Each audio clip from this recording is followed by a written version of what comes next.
It has been a little over a month since we broadcast our last game. I wanted to take a moment to reflect. This past year was like nothing we had ever experienced before.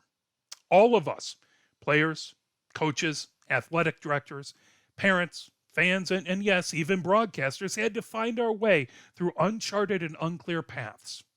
We had over 140 broadcasts of 11 different Pioneer teams this past season. We are extremely proud of being able to do our small part to make it easier to cheer for and connect to these amazing teams and athletes, especially when you couldn't be at the game in person. But Arbor Broadcasting is an extremely small volunteer organization, and there is no way we could have accomplished what we did this past year without a lot of help. First, I want to thank Pioneers Athletic Director Eve Clare for all of her help and steady support. Thank you to the team's coaches, managers, and players who allowed us to be part of their team's journeys this season. Thank you to everybody who donated to Arbor Broadcasting to reduce our financial burden, especially this year with the new gear and technology needed to add video to the broadcasts. But a special thank you to the following people who donated their time, skill, and passion to our broadcasts. Our student broadcast volunteers James Catanzaro and Oliver Schramm helped provide play-by-play and commentary for several Pioneer men's varsity hockey games, which allowed me to cover other games at the same time. Their energy, passion, and knowledge added a fresh take to our broadcasts. And we are off in today's matchup.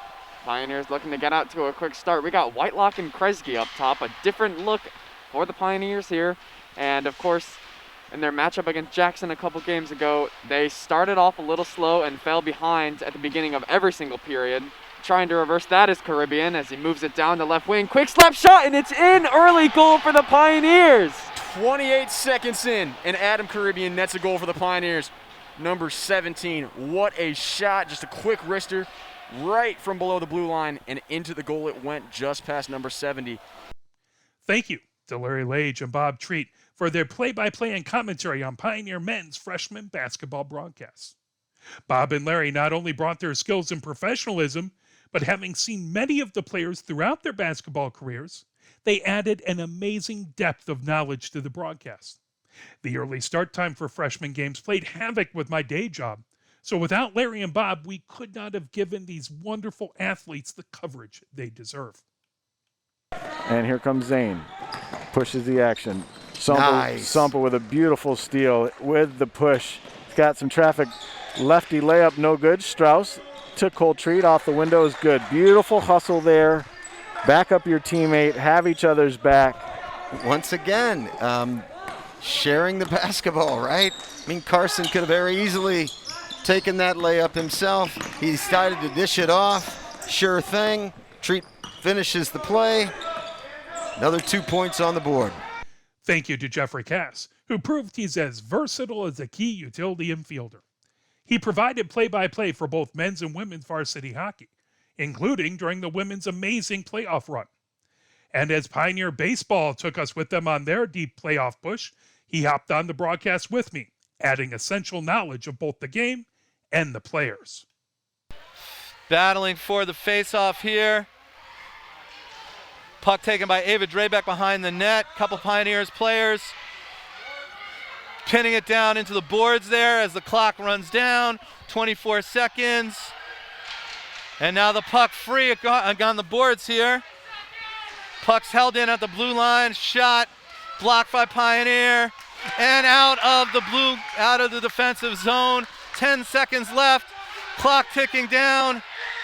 Pioneer clears it one more time. 4 seconds and the puck heads past the net, and that will do it. Pioneer hangs on for a 3-2 win. As a small volunteer organization, I end up doing several jobs during a broadcast, from calling the game, to running the score bug, to keeping the technology running, to looking out for viewer messages and more. The fall season was especially challenging, having just added video to the broadcast. Craig Hausman and Adam Wellman helped make our Pioneer football broadcast possible by providing camera work and spotting. They were unfailingly kind, and willing to take on whatever was needed to make the broadcast possible. And we could not have done it without them.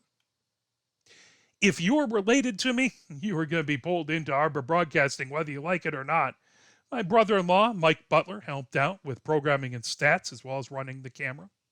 My wife, Christina, and father, James, provided the foundation for everything we did, from running the second broadcast team to setting up the gear to providing camera work for the majority of the games. They ran at full throttle with me for the entire academic year, and we would not have been able to be on the air without them. And thank you. Thank you for watching, cheering, and being patient when things went wrong or changed. Most of all, thank you for supporting the teams in high school athletics. For most of us, we found out this year what we needed to survive. But we also found a new appreciation for our passions and those things that truly allowed us to live. Thank you, and go Pioneer!